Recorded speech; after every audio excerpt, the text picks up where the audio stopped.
In version Luna 2, we finally beat Rerir temporarily, and got to know exactly what happened at the night of Khaenri'ah's fall. The 5 most trusted friends of Dainsleif stabbed him in the back, directly causing the abyss calamity and the destruction of Khaenri'ah. Hence, they are called by Dain, the 5 sinners. But what sins did these 5 sinners commit exactly? And can Dain actually have his vengeance against them?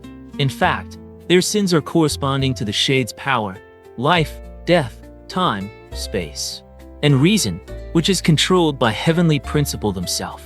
This means that they might be holding secrets that could change the fate of the whole Teyvat. Let's dive right in. The first sinner, Hroptatyr, the Wise, blasphemy against reason. Unfortunately, we know little about this sage of Khaenri'ah. All we know is that he's the most trusted one by the king, the one that advocates for the use of abyss power, and one of the culprits behind the fall of Khaenri'ah. But fortunately, he has a rival that might just meet us very soon. The director of the Fatui, Pierrot. That's right, Pierrot is from Khaenri'ah too, and he was also one of the favorite of the king.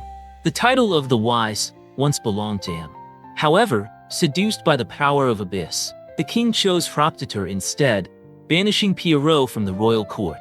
Having seen through the hypocrisy of the Wise, Pierrot put on his mask, calling himself the Jester and Fatui, the latter meaning fool in Latin. After all, if the smartest people is called the Wise, then of course, the one that defies the wise and goes the opposite way shall be called the fool. As for the blasphemy against reason committed by the Wise, it's probably him trying to overthrow the heavenly principle by using the abyss force.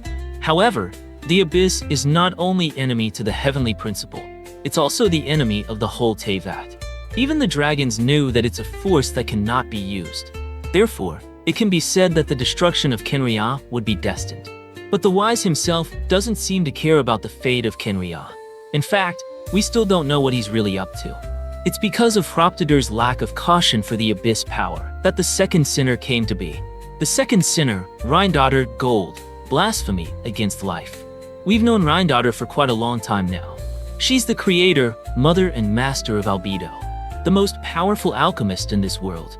She excels at using powers outside the world, which means the abyss power to create things that does not belong to this world. Only after Hroptatyr, the Wise, made Khaenri'ah people accept the power of the abyss, can Rhinedottir really start her research, creating the Black Tide for Khaenri'ah, and monsters including Rift Hounds, Golden Wolf Lord, Durin, Alinas, and Bakunawa are all her creations. After the calamity, these monsters swept over every nation in Teyvat, making them not only the sinner of Khaenri'ah, but also an unforgivable figure for the whole world. But strangely, such a criminal is allowed to join the Hexenzirkel, and seems to be having a nice friendship going on with other mages. The Hexenzirkel was an organization founded in Mondstadt with the approval of Barbados, the Anemo Archon. If Rhinedottir is really unforgivable, does it mean the Hexenzirkel and Barbados that covers up for her are guilty too? Sadly, we'll probably never know the answer, since even the shades of the heavenly principle are on her side now. Currently, Rhinedottir have devoured the heart of the ruler of life, replacing Naberius's place as one of the 4 shades. This means that she's literally ruling on top of everyone in Teyvat, second only to the heavenly principle, with her ability to create life becoming even stronger. Facing such a formidable figure, even if she's on the traveler's side, can our sinner-hating Dainsleif actually have his vengeance against her? At least for now, we can say it's incredibly difficult, because the third sinner is far more powerful than even Rhinedottir Gold. The third sinner, Surtalogi the Foul, blasphemy against space. If you think Rhinedottir is powerful, then Surtalogi is quite literally impossible to fight against. All we know is that he's the master of Skirk, and he embraced the abyss for nothing other than pure power. In the past, Surtalogi was just a wanderer living in Khaenri'ah. But due to his incredible battle talent, the Sword Art Academy made an exception and accepted him, and he became classmates with Dainsleif. At the moment, Dainsleif found this opponent to be upright and brave, and had skills that are no worse than him, and was quite fond of him. If everything went smoothly, he could rise swiftly through the ranks, securing greater resources and opportunities for himself. But things didn't go his way. He was backstabbed by his teacher in the academy, losing one arm and one leg, which almost destroyed his career. At the same time, Dainsleif found out he was wrong with Surtalogi. He never had any sense of justice and kindness. In fact, he's the opposite of these words. As the son of a prisoner on death row, he was born in cells and grew up on the streets. What he hated was not the injustice of fate or law. It was his lack of power, and he'd do anything and everything in pursuit of that power. In this backstabbing, while Dain was regretting not being able to protect Surtalogi, resenting their teacher for going against the spirit of chivalry, Surtalogi was hating himself for not having seen through his teacher, and that he does not have enough power. Therefore, he didn't even hesitate when accepting the power of the Abyss, and was able to swiftly adapt and became stronger. Now, he has already left Teyvat in order to find out exactly how powerful he has become. He roams and wages war in the universe, single-handedly destroying civilizations. And there will eventually be a day when he comes back to Teyvat, putting Skirp's effort to a test. Maybe he's just a crazy man that won't yield to fate, looking for someone that can actually end his life.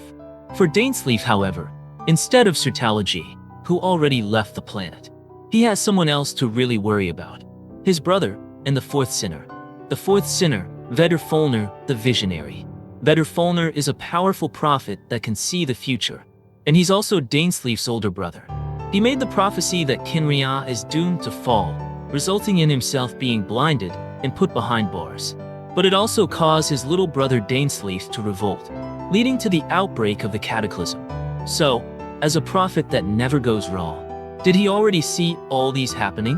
When we look here, we can see that the piece that represents him is a snake biting onto its own tail, symbolizing the infinite cycle and closed loop of destiny.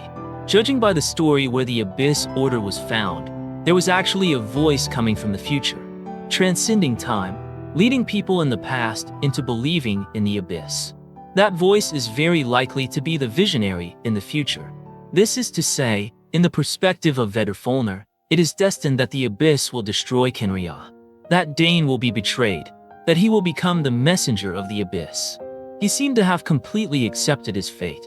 After all, it's extremely hard for anyone born in Teyvat to fight against their fate.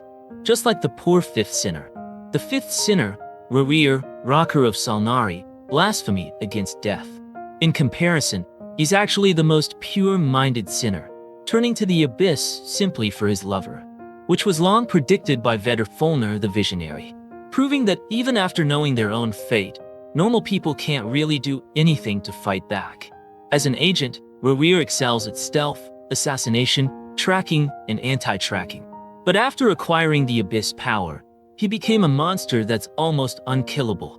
Every wild hunt disaster in Nodcry exists because of him, and he has only one purpose behind this: to live on.